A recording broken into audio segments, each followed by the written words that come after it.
Hello everyone, देखिए अब next chapter start करेंगे, chapter 6 of class 11 work, energy and power. ठीक है, तो देखो सबसे पहले हम वर्क के बारे में पढ़ते हैं। वर्क क्या होता है? देखो, work is set to be done when a force is applied on a body and a body displaces. मतलब क्या है कि ये मान लीजिए कोई बॉडी है, ठीक है, इस पर आपने फोर्स अप्लाई की, ठीक है, फोर्स अप्लाई की और ये इसने जो है डिस्प्लेसमेंट करी, इतनी एस डिस्प्लेसमेंट करी, तो ये जो बॉडी है यहाँ पर आ गई, तो ये क्या हुआ? वर्क हुआ। ठीक है ना, मतलब फोर्स दी आपने, फोर्स अप्लाई की और इसमें डिस्प्लेसमेंट हुई, तो that is a work. Clear है इतनी बात? अब देखो मेन कहानी में क्या है, work done by a constant force और एक आता है work done by a variable force. तो हम सबसे पहले कांस्टेंट फोर्स के बारे में पढ़ते हैं। देखो इसमें भी दो कंडीशन है कांस्टेंट फोर्स के लिए, कि जब फोर्स और डिस्प्लेसमेंट क्या होगी, सेम डायरेक्शन में होगी, या फिर जो फोर्स और डिस्प्लेसमेंट में क्या होगा, एक एंगल होगा। ठीक है, तो दोनों को स्टडी करते हैं हम। देखो क्या कहता है सबसे पहले, when a force and displacement are in same direction, तो वो यही है कहानी। जैसे मान लीजिए कोई ट्रेन है, ठीक है, उसको इंजन क्या कर रहा है, फोर्स दे रहा है और वो आगे मूव कर रहा है। ठीक है, ऐसा हम एग्जांपल ले सकते हैं। तो जैसे मान लो ये एक बॉडी है, ठीक है, इसको हमने फोर्स अप्लाई करी और डिस्प्लेसमेंट भी क्या हो गई है, इसी डायरेक्शन में हो गई है। जिस डायरेक्शन में फोर्स अप्लाई की है उसी डायरेक्शन में क्या हुई है, डिस्प्लेसमेंट भी हुई है। क्या इतनी बात क्लियर है? और डिस्प्लेसमेंट मान लीजिए ये इतनी जो है डिस्प्लेसमेंट हो गई। क्या इतनी बात क्लियर है या नहीं है, बताओ? तो यहाँ पर जो वर्क होगा, वर्क का जो फॉर्मूला बनता है वो क्या बनता है, फोर्स इंटू में डिस्टेंस या डिस्प्लेसमेंट। ठीक है, तो हम यहाँ पर फोर्स इंटू में क्या करेंगे, डिस्प्लेसमेंट या डिस्टेंस लिख देंगे। क्या इतनी बात क्लियर है या नहीं है, बताओ?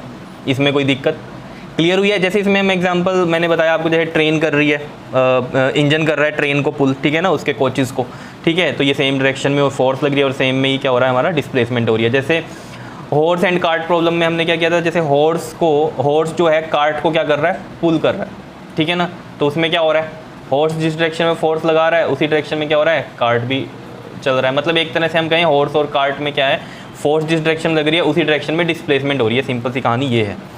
अब दूसरी बात करते हैं जो कि मेन कहानी है, क्या कि when force and displacement are incline to each other at an angle theta. ये मतलब क्या हुआ, जैसे मान लो ये कोई बॉडी है, ठीक, अब यहाँ पर डिस्प्लेसमेंट तो हो रही है इस डायरेक्शन में, लेकिन जो फोर्स है आपने अप्लाई करी है इसमें, मतलब किसी एंगल पे दे दिया, ये एंगल थीटा है। क्लियर? अब आपको पता है जब भी अगर हम ये, हमें तो ये तो पता है ना, हमें फोर्स एक वेक्टर क्वांटिटी है, ठीक है, तो वेक्टर क्वांटिटी को हम रिजोल्व कर सकते हैं। ठीक है, कौन कौन से दो कंपोनेंट होते हैं उसके, एक होता है हॉरिजॉन्टल कंपोनेंट और एक वर्टिकल। तो जो थीटा के साथ वाला होता है वो हॉरिजॉन्टल होता है, वो क्या बन जाएगा इसका, एफ कोस थीटा, और वर्टिकल क्या बन जाएगा हमारे पास, एफ साइन थीटा। क्या इतनी बात क्लियर है या नहीं है, बताओ? ये तो पता ही है आपको। तो जो हमारे पास जो फॉर्मूला बनता है वो क्या बनता है वर्क का, कि फोर्स इंटू डिस्प्लेसमेंट, लेकिन डायरेक्शन सेम रहनी चाहिए। तो देखो फोर्स कहाँ पर है इसमें, जल्दी से बताओ जरा। फोर्स, अब ये डिस्प्लेसमेंट इस डायरेक्शन में हो रही है ना, यही चीज़ ध्यान रखनी है। तो फोर्स का कौन सा कंपोनेंट लेना है, जो डायरेक्शन जो हॉरिजॉन्टल में हमारे पास है, ये एफ कोस थीटा, इसको लेना है। तो मतलब हम ऐसे करेंगे, एफ कोस थीटा इंटू में क्या आ जाएगा, एस, और ये क्या बन जाएगा, एफ एस कोस थीटा, इस तरीके से। कितनी बात क्लियर है या नहीं है, बताओ? कुछ समझ में आया कि नहीं? ऑब्वियस ही बात है, यहाँ पर अब ये जो डिस्प्लेसमेंट हो गई है ऑलरेडी, ठीक है, तो ये यानी कि ये जो ऑब्जेक्ट है यहाँ पर आ गया होगा, इतनी डिस्प्लेसमेंट हो गई। समझ रहे हो इतनी बात? तो एफ एस कोस थीटा आ गया। अब यहाँ से जो हमें मेन बात समझनी थी वो क्या समझनी थी, कि जो फोर्स का कंपोनेंट है और जो डिस्प्लेसमेंट है वो सेम डायरेक्शन वाले हम लेने हैं। तो यहाँ पर हमने यही किया है। क्लियर है? तो देख लो, फोर्स और ये डिस्प्लेसमेंट सेम डायरेक्शन वाले ले लिए या नहीं ले लिए, बताओ? तो फोर्स तो ऐसे लग रही थी, लेकिन फिर भी हमने ये वाला लिया है इसमें, एफ कोस थीटा इंटू में। अब आप कहोगे ये कैसे? देखो जैसे आप कोई जैसे मान लो आपके पास एक सूटकेस है और आप उसको पुल कर रहे हो, तो ऑब्वियस ही बात है आप पुल कैसे करोगे उसको, जैसे ऐसे आपको बताया था, जैसे मान लो ये ऐसे, ये सूटकेस है एक, ठीक है, इस तरीके से आप इसको क्या कर रहे हो, पुल कर रहे हो इस डायरेक्शन में। अब पुल तो ये फोर्स इस तरफ लगा रहे हो, आप ऐसे खींच रहे हो, लेकिन मूव तो ये इस साइड ही हो रहा है, ऐसे ही तो चलता है हॉरिजॉन्टल। तो डिस्प्लेसमेंट इस साइड हो रही है, तो फोर्स जो इस तरफ आपने लगाई उसका जो हॉरिजॉन्टल कंपोनेंट है एफ एस कोस थीटा, मतलब एफ कोस थीटा, वो ये होगा। तो वर्क क्या होगा, डिस्प्लेसमेंट इनटू में फोर्स, और फोर्स और डिस्प्लेसमेंट सेम डायरेक्शन वाले लेंगे, एफ एस कोस थीटा। अब देखो यहाँ से आपको क्या कहानी समझनी है, आपको पता है जो एक था डॉट प्रोडक्ट आपके पास और एक था क्रॉस प्रोडक्ट। ठीक है, डॉट प्रोडक्ट में जैसे हमारे पास ए डॉट बी होता था, तो हम इसको कैसे लिखते थे, ए बी, जल्दी से बताओ, कोस थीटा लिखते थे। और क्रॉस प्रोडक्ट अगर होता था तो उसमें लिखते थे हम ए बी साइन थीटा। तो यहाँ पर क्या है, ए बी की जगह एफ एस और कोस थीटा आ गया यहाँ पर, ये वाली चीज़। तो ये ए डॉट बी होता है, तो यानी कि ये क्या है, डॉट प्रोडक्ट है, तो मैं इसको ऐसे भी लिख सकता हूँ कि नहीं लिख सकता, F vector dot S vector. क्या इतनी बात क्लियर है? और डॉट प्रोडक्ट है तो यानी कि वो क्या है, एक तरह से हमारा स्केलर प्रोडक्ट बोलते हैं हम उसको, तो यानी कि जो वर्क होगा हमारा क्या होगा, स्केलर क्वांटिटी होगी। क्या इतनी बात क्लियर है नहीं है बताओ? फोर्स इनटू क्या होता है हमारे पास, ये डिस्प्लेसमेंट, फोर्स भी वेक्टर क्वांटिटी, डिस्प्लेसमेंट भी वेक्टर क्वांटिटी, लेकिन जो हमारे पास जो प्रोडक्ट करने के बाद आ रहा है वो क्या है, स्केलर क्वांटिटी है। तो वर्क क्या है हमारा, स्केलर है, बिकॉज यहाँ क्या है, ये डॉट प्रोडक्ट है, और डॉट प्रोडक्ट में क्या होता है हमारा, स्केलर प्रोडक्ट। स्केलर प्रोडक्ट का मतलब क्या होता है, स्केलर जो है वो हमें प्रोडक्ट मिलता है, ठीक है। और क्रॉस में आपको पता ही है क्या होता है, क्रॉस के अंदर जो प्रोडक्ट हमें मिलता है वो वेक्टर क्वांटिटी होती है, इसलिए क्रॉस प्रोडक्ट को हम वेक्टर प्रोडक्ट भी बोलते हैं। ये चीज़ें आपको पता होनी चाहिए। क्या इतनी बात क्लियर है या नहीं है बताओ? अब यहाँ पर कुछ बच्चों के मन में ये आ रहा होगा कि फोर्स के लिए तो ये ले लिया हमने, ठीक है, ये चीज़ कर दी हमने, क्या हम अपनी डिस्प्लेसमेंट को भी कर सकते हैं क्या? डिस्प्लेसमेंट को भी कर सकते हैं। देखो कैसे, दो कंपोनेंट में अगर ये वेक्टर क्वांटिटी है तो देखो कैसे, जैसे मान लो ये हमारे पास बॉडी है, ठीक है, और इसमें डिस्प्लेसमेंट ये हो रही है इधर, और फोर्स लग रही है ये, और ये एंगल थीटा पे लग रही है, ठीक है।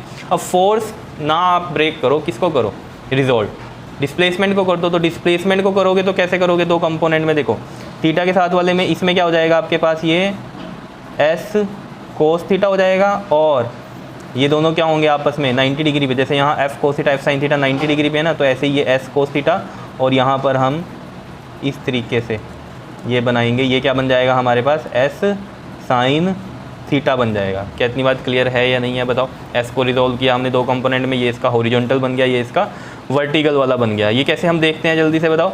थीटा के साथ जो बनता है वो कोस में चलता है, और जो थीटा के साथ नहीं होता वो साइन में चलता है। तो यहाँ पर भी देख लो, फोर्स और डिस्प्लेसमेंट वाली जो डायरेक्शन है वो ये बनती है।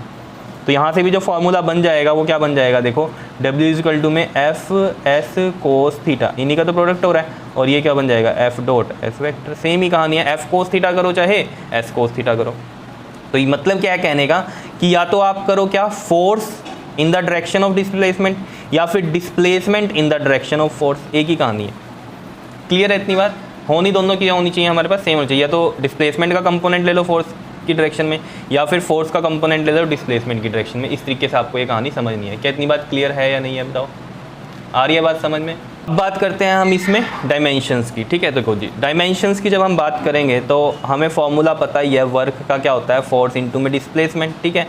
अब फोर्स इंटू में जब हमें डिस्प्लेसमेंट की कहानी पता है, क्रॉस मत समझना, फोर्स इंटू डिस्प्लेसमेंट, ठीक है। फोर्स के जल्दी से बताओ क्या होते हैं डायमेंशंस, ML_T-2। फोर्स क्योंकि क्या होता है, मास इंटू में एक्सेलरेशन, मास का m हो गया, और एक्सेलरेशन क्या होता है हमारे पास, जल्दी से बताओ, एक्सेलरेशन जल्दी से बताओ, वेलोसिटी अपॉन में टाइम। तो वेलोसिटी के क्या होते हैं जल्दी से बताओ, ये तो पता ही होगा ना, एक्सेलरेशन का v/t होता है, और वेलोसिटी क्या होती है, डिस्प्लेसमेंट अपॉन में टाइम।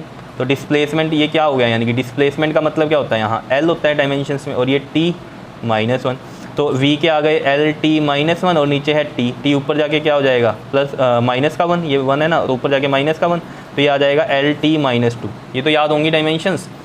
तो यहाँ पर फोर्स में क्या हो जाएगा, एक्सेलरेशन के आगे LT-2, तो MLT-2, और साथ में है s, यानी कि ये l भी आ गया, तो ये 1 और 1 2, यानी कि ML2T-2 इसके डायमेंशंस आ गए वर्क के। क्या इतनी बात क्लियर है या नहीं है बताओ?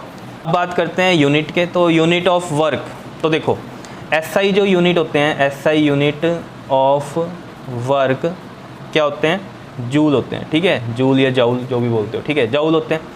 और जो CGS यूनिट होते हैं, CGS यूनिट ऑफ वर्क, वो क्या होते हैं, अर्ज होते हैं। और 1 जूल आपको पता है, ये सब मैंने आपको निकलवाया भी हुआ है डायमेंशंस वाले टॉपिक में जब हम कन्वर्जन्स करते थे। तो 1 जूल इज इक्वल टू क्या होता है हमारे पास, 1 जूल क्या होता है, 10⁻7 अर्ज होता है। क्या इतनी बात क्लियर है या नहीं है बताओ? कोई दिक्कत इसमें? अब मन में आ रहा होगा कि फोर्स इंटू में डिस्टेंस होता है, डिस्प्लेसमेंट होता है, तो फोर्स का यूनिट न्यूटन होता है, और एस क्या होता है, डिस्प्लेसमेंट मीटर में, तो न्यूटन मीटर भी हो सकता है, बिल्कुल हो सकता है, ठीक है। तो 1 जूल वहाँ पर किसके इक्वल होता है, 1 न्यूटन मीटर के इक्वल भी होता है, तो न्यूटन मीटर भी इसके यूनिट होते हैं। क्लियर है? तो 1 जूल इज इक्वल टू में 1 न्यूटन मीटर भी होता है। क्लियर इतनी बात बताओ? कोई दिक्कत इतने पार्ट में? तो ये थे हमारे पास वर्क और work done by a constant force, ठीक है, जिसमें हमारे पास दो थे कंडीशंस, क्या थी, सेम डायरेक्शन में जब हम बात करते हैं, ठीक है, और जब हमारे पास फोर्स और डिस्प्लेसमेंट किसी एंगल थीटा पे होते हैं, तब कैसे हम ये डॉट प्रोडक्ट में निकालते हैं F.S, ठीक है। तो इसके न्यूमेरिकल्स भी होंगे आपके पास, आके वो भी करेंगे, ठीक है, कर लोगे इसको। तो नेक्स्ट वीडियो में हम बात करेंगे टाइप्स ऑफ वर्क डन के बारे में। क्लियर? Okay, thank you.